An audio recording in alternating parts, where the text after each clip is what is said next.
Hi, my name is Brittany Kleberger, and I am going for business management, and I plan on graduating next December of 2016.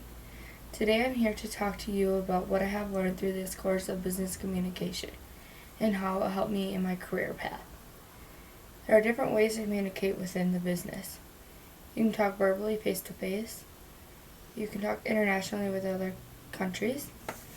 With meetings, you can have letters that are direct, indirect, persuasive, or negative. You have your social networks, your media sharing sites, your emailing, instant messaging, text messaging. You do it blogging, microblogging, broadcasting, and then you can have your reports and proposals. The first thing that I learned in this class was how important it was to make sure if you are going to do business with other countries, how much you learn about that other country and their business culture ways. I don't plan on doing it for my career of having to do with other countries, but I thought it was pretty important just in case something does come up and I do decide to do it. I learned that you don't have to sit there and do a whole research of that country. All it does is take just a quick little search and you can find exactly what you need to help you do the business and make it successful. The most important thing that I learned was chapter 2. It kind of hit me big. I thought that it had the most information that I needed, and just communicating within groups, learning about meetings, listening skills, nonverbal communication, and then business ethics and social settings. And that's kind of what I'm going to talk to you about today because that's the biggest thing that I learned, and I think it's going to be the most important when I do have my career. So starting off with collaboration, it's working together where it's just working together, and no matter what kind of job you pick, you're probably going to have to collaborate with someone or a group of people. And all it is working together. The next thing I learned was resolving conflict. There's always going to be conflict in the workplace, and I learned 7 steps to resolving that. So, to start with number 1, we have proactive behavior, where you deal with the minor issues before they become worse. Next is communication. You get everybody involved, and you talk about how you can resolve the issue. Openness. Get all the feelings out before dealing with the main issue. Research. Find reasons for the problem and then try to find the solution. Flexibility. Don't let anyone lock into positions before considering solution. Fair play. Insist on fair outcomes that follow the rules of the company. Alliance. Don't let fighting against each other happen. Instead, make people work together in finding a solution. The next thing I found important was how to communicate with groups. With this, you start out with orientation, where team members get to know each other and you figure out what the task is or the purpose that you are doing when you are working together. Conflict. Finding the different opinions and perspectives of every team member. Next, you'll brainstorm the issue, exploring options and evaluate alternatives for challenging. You can do this within groups or individuals. Then the next would be emergence, where you come together and you decide on a solution. The next step would be reinforcement. The team reestablishes harmony and makes a plan to put the emergence into action. I think these steps are helpful because they make for a good, productive team. Sometimes with collaborating in groups, I learned that you have to do a writing thing together. And if you are set on a task where you have to do this, for most effective writing, I learned that everyone must be flexible, they must be open to others' opinions, and they must focus on the team objective.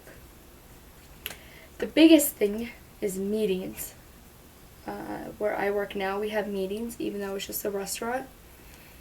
And I believe anywhere you work, you might run across where you might have to go to a meeting or you might have to run a meeting. What I learned was important when you do this meeting is you need to define the purpose. This could be issues in the workplace you could have meetings on. You could have maybe your business is having a promotion or a sale that you want to discuss to make sure everybody understands what's going on. Or maybe you have a new product and you want to make sure everybody knows exactly about the product just to make business better. And then the next step you need to do when you do meetings is who's coming to the meeting. Sometimes you can have just the department heads, or you can have everybody. And then you need to decide on the place and time. Is it going to be at the workplace? And if so, which room? Because you want to make sure everybody can fit into that room comfortably. And then a time to make sure everybody can come there. And the biggest, most important thing if you are going to have a meeting is you need to set an agenda. Meetings are best run if they are prepared and it's ready, just so the business meeting can go one step to one step. To have a successful meeting, it is important to stay on the topic. It's important to follow rules, encourage participation, ask for input of other employees. And it's important to participate actively as well for yourself. Use listening skills. And then it's important to have a close effectively. Verifying the purpose of the meeting, summarizing the meeting, and then make sure everyone understands what took place during the meeting. Now sometimes with the new technology and everything, not everybody has to meet at that place. So there's this new way of meeting with webcams where nobody really meets at the same place, but it's important to make sure everybody meets at the same time. The next thing that I learned that was important was listening skills.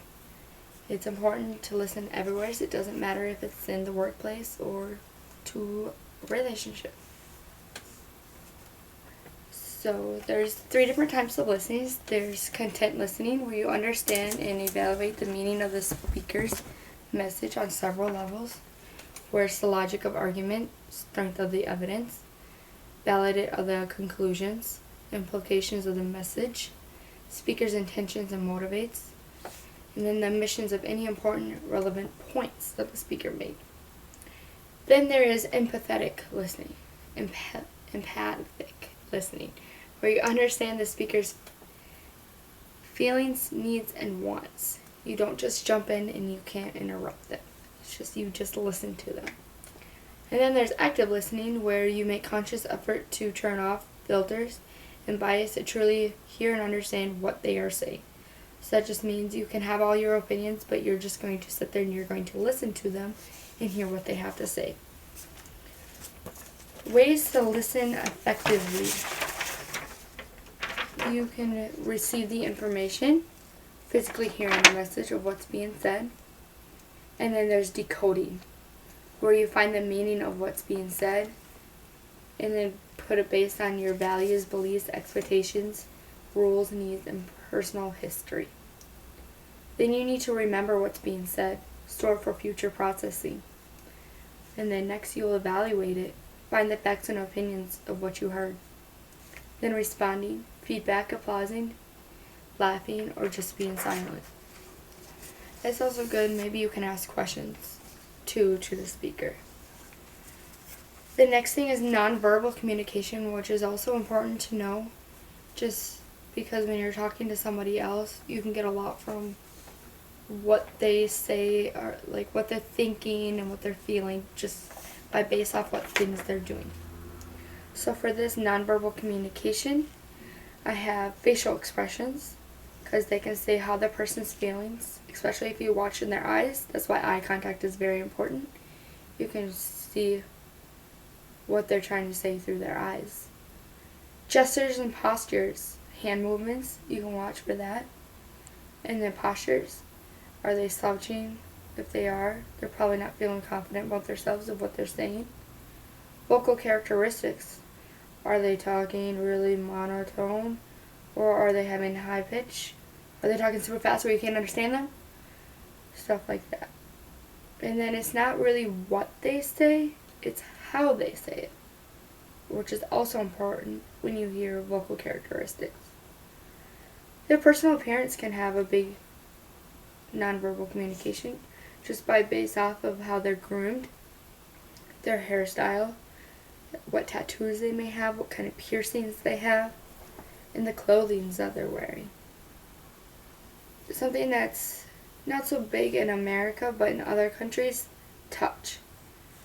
Touch is a warmth, comfort, and reassurance. And like I said, it could be a cultural thing. Sometimes here in America, you can find it as support or congratulating someone with a hug, which is considered touch. Next, there's time and place. Don't invade someone's space.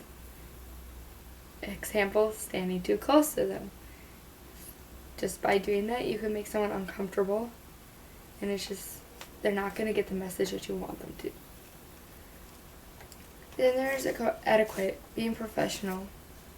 Some examples of being professional in the workplace would be have a positive attitude when answering your phone.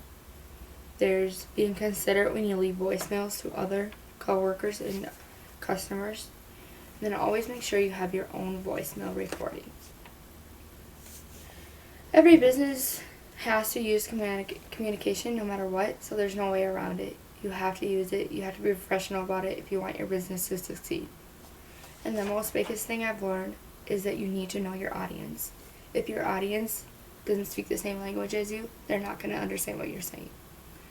So if there's one thing that you really need to know is know your audience, and it's to listen to who you're speaking with to make a successful business. Thank you.